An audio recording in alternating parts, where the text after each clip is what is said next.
ॐ भूर्भुवः स्वः तत्सवितुर्वरेण्यं भर्गो देवस्य धीमहि धियो यो नः प्रचोदयात्। ॐ शांति शांति शांति। नमस्कार मेरे प्यारे दोस्तों। ये भगवान श्री राम नाम महर्षि से बातचीत का 16वां वीडियो है। ये वीडियो शुरू होता है 181वीं बातचीत से। यज्ञदत्वा ने निवर्तन्ते तद्वाम ब्रह्मम, वह धाम कौन सा है? क्या यह महत्तत्व से परे जो शुद्ध संवित है वही तो नहीं है? महर्षि हाँ।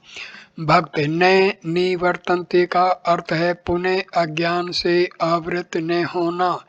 महर्षि हाँ। भक्त क्या इसका यह अभिप्राय है कि महत्तत्व प्राप्त करने वाले भी अविद्या के जाल से मुक्त नहीं हुए? महर्षि इस कथन का कि सर्वलोक ब्रह्मलोक तक मनुष्य को पुनर्जन्म से मुक्त नहीं करते, यही अभिप्राय है।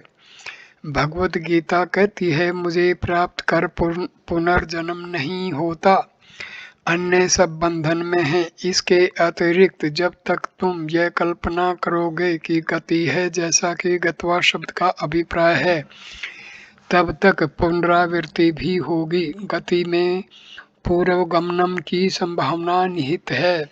जन्म क्या है? यह अहंकार का जन्म है।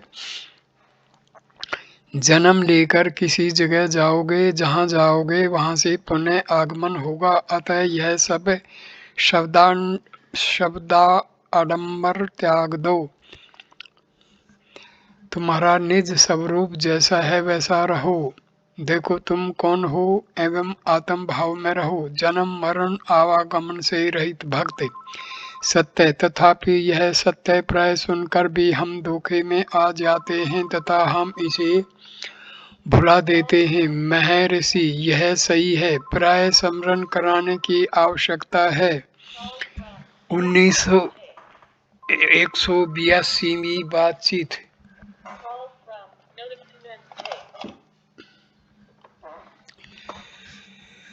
दिन में एक रोचक फोटो गुम हो गया। श्री भगवान इससे चिंतित प्रतीत हुए। श्री फ्राइडमैन ने जिज्ञासा की कि महर्षि इन सब विषयों को कैसे देखते हैं। श्री भगवान ने कहा, कल्पना करो तुम स्वप्न में मुझे पोलैंड ले जा रहे हो। जागकर तुम मुझसे प्रश्न करो, मैंने ऐसा ऐसा स्वप्न देखा था। क्या आपने ऐसा स्वप्न देखा अथवा आप इसको जानते हैं अथवा आपका इस संबंध में क्या दृष्टिकोण है? भक्त किंतु आपको अपने समक्ष हुई घटनाओं का भी भान नहीं है। महर्षि ये सब मन की चेष्टाएं हैं तथा ये प्रश्न भी। तदुपरांत श्री भगवान ने श्री राम द्वारा सीता की खोज संबंधी एक कथा सुनाई। पार्वती ने शिव से जिज्ञासा की कि राम पूर्ण पुरुष होकर सीता के खो जाने से दुखी क्यों हैं। शिव ने कहा कि राम अब भी पूर्ण पुरुष हैं। यदि उनके पूर्णत्व की परीक्षा करना आवश्यक हो तो पार्वती सीता बनकर राम के समक्ष जाएं तथा देखें क्या होता है। पार्वती ने ऐसा ही किया। राम ने उनकी उपेक्षा की तथा चक्षुहीन व्यक्ति के समान बिना पार्वती को देखे हे सीता करते आगे बढ़ गए।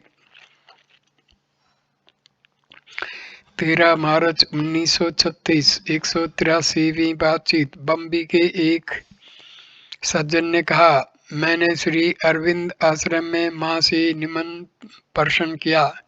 मैं मन को संकल्प रहित शून्यावस्था में रखता हूँ, जिससे ईश्वर अपने आप को अपने वास्तविक रूप में दर्शन दे सकें, किंतु मुझे कोई अनुभूति नहीं हुई।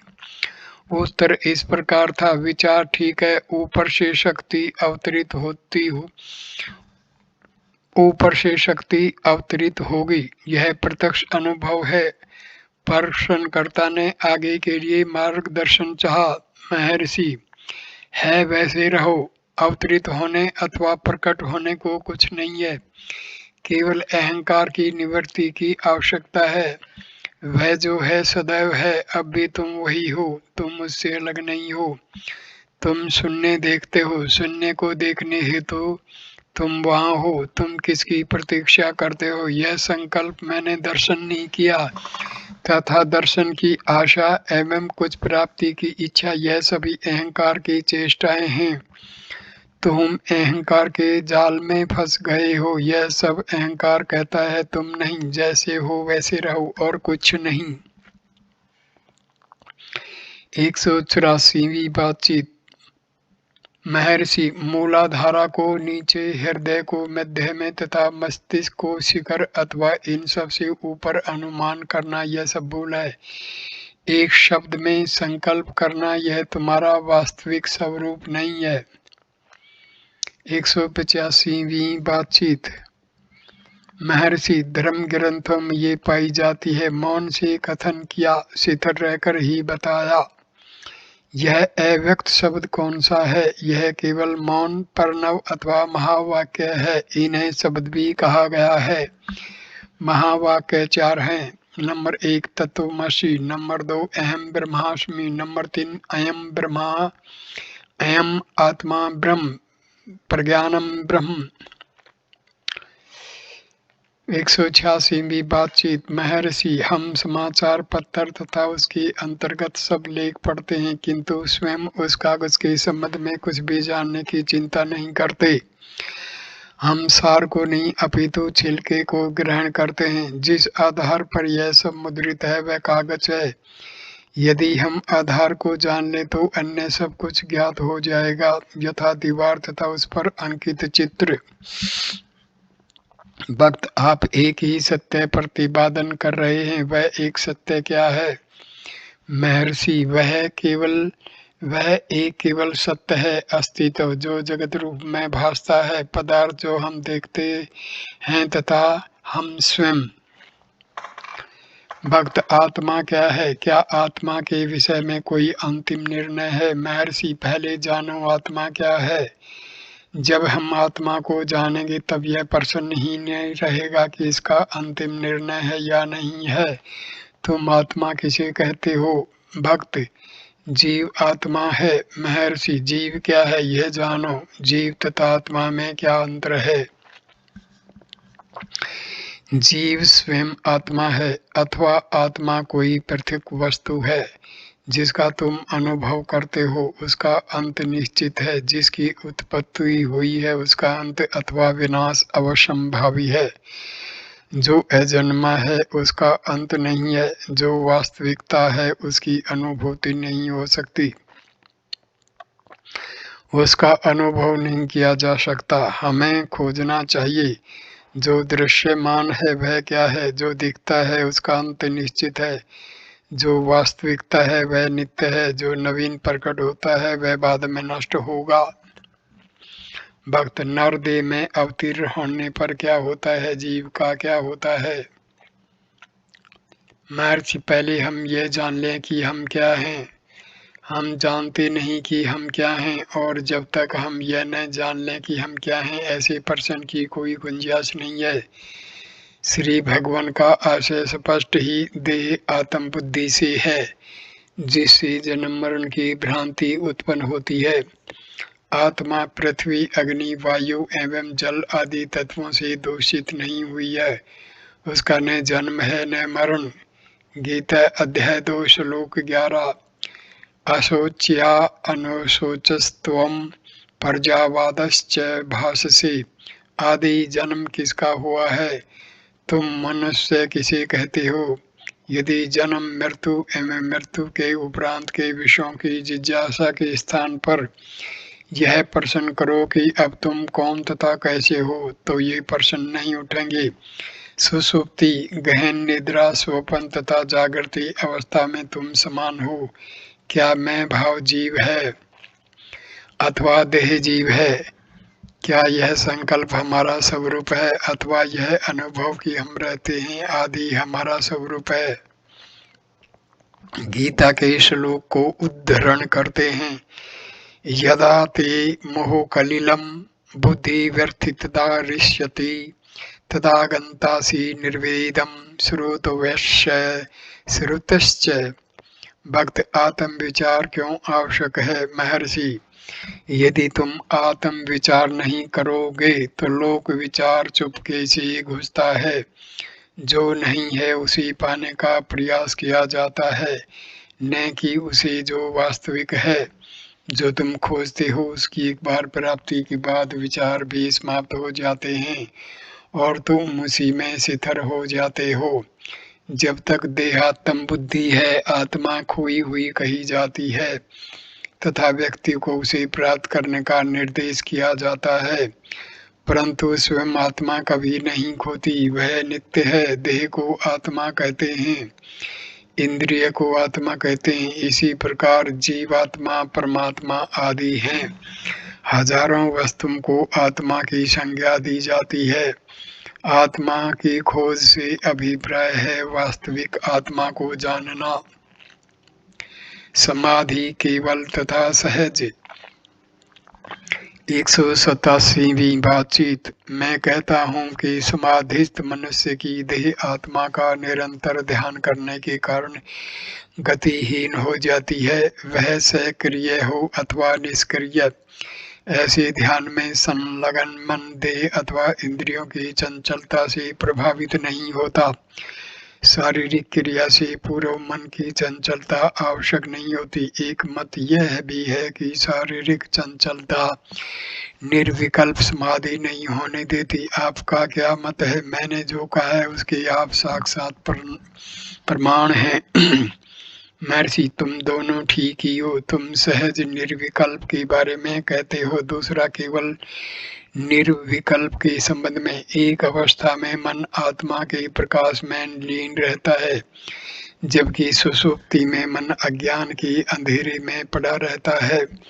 साधक दोनों में अंतर देखता है। समाधि टूटने पर प्रारंभ होती क्रियाशीलता, शारीरिक बेचैनी, दृष्टि, प्राण, मन की चंचलता, दृश्यों तथा क्रियाओं का भान, यह सब उसे बाधाएं हैं। किंतु सहज समाधि में स्वयं मन आत्मा में घुल गया है एवं नष्ट हो गया है। इस अवस्था में उपरोक्त अंतर तथा बाधाओं का अस्तित्व नहीं रहता है। ऐसे कार्य निद्रात बालक के आहार ग्रहण की तुल्य हैं, जिसका दर्शक को भान होता है किंतु स्वयं उसको नहीं होता। सोते हुए गाड़ीवान को गाड़ी के चलने का भान नहीं होता, क्योंकि उसका मन अंधकार में लीन है। इसी प्रकार सहज ज्ञानी को अपने दैहिक कार्यकलापों का कोई भान नहीं होता, क्योंकि उसका मन मृत हो चुका है। मन चिदानंद आत्मा की समाधि में घुल चुका है। उपरोक्त प्रश्न में ध्यान तथा समाधि को ठीक प्रकार से वर्णन नहीं किया है। ध्यान में मन को उसमें करने के लिए कठिन प्रयास आवश्यक है, जबकि समाधि सहज व बिना प्रयास की। सुषुप्ति पहला जीवित मन, केवल पहला जीवित मन, सहज पहला मृतक मन। सुषुप्ति दूसरा विस्मृति में डूबा हुआ, केवल दूसरा प्रकाश में डूबा हुआ सहज, दूसरा आत्मा में घुला हुआ केवल, तीसरा कुएं के जल में लटकी में रस्सी के बाल्टी के समान सहज में, तीसरा उस रीता के समान जो सहज में पानी समुद्र में मिलकर अपना अस्तित्व समाप्त कर चुकी है, केवल चौथा रस्सी के दूसरे छोर से खींची जाने वाली सहज सरिता समुद्र में से पुनः वापस लौटने में असमर्थ है। 188वीं बातचीत। केवल जागरूकता मन का सार है, किंतु जब अहंकार इस पर आधिपत्य कर लेता है, यह तर्क, संकल्प तथा अनुभूति का संस्थान बन जाता है। किंतु समष्टि बुद्धि अहंकार से सीमित न होने के कारण स्वयं से पृथक कुछ भी नहीं होती तथा इस कारण वह केवल भान मात्र है। बाइबल के I am that I am अस्तित्व ही मैं हूँ का यही अभिप्राय है। अहंकार से ग्रस्त हुआ मन अपनी शक्ति धीरे धीरे नष्ट कर चुका है तथा कष्टदायक संकल्पों का दमन करने में अत्यंत दुर्बल हो गया है। अहंकार रहित मन गहन एवं स्वपन रहित निद्रा में प्रसन्न रहता है। इसलिए निश्चय ही आनंद तथा दुख मन की वृत्तियां मात्र हैं, किंतु दुर्बल व्यक्ति को सबल व्यक्ति से बदलना सहज नहीं है। क्रिया दुर्बलता है अतः दुखदायक होती है, निष्क्रियता शक्ति है अतः आनंददायक है। सुसुप्त शक्ति प्रकट नहीं है अतः उसका उपयोग नहीं होता। समष्टि बुद्धि किसी दुर्लभ सत्पुरुष में अभिव्यक्त होकर अन्य जीवों के दुर्बल मन को सबन विराट मन से संपर्क कराने में समर्थ होती है। ऐसे दुर्लभ सत्पुरुष को सद्गुरु अथवा ईश्वर का प्रागट्य कहते हैं।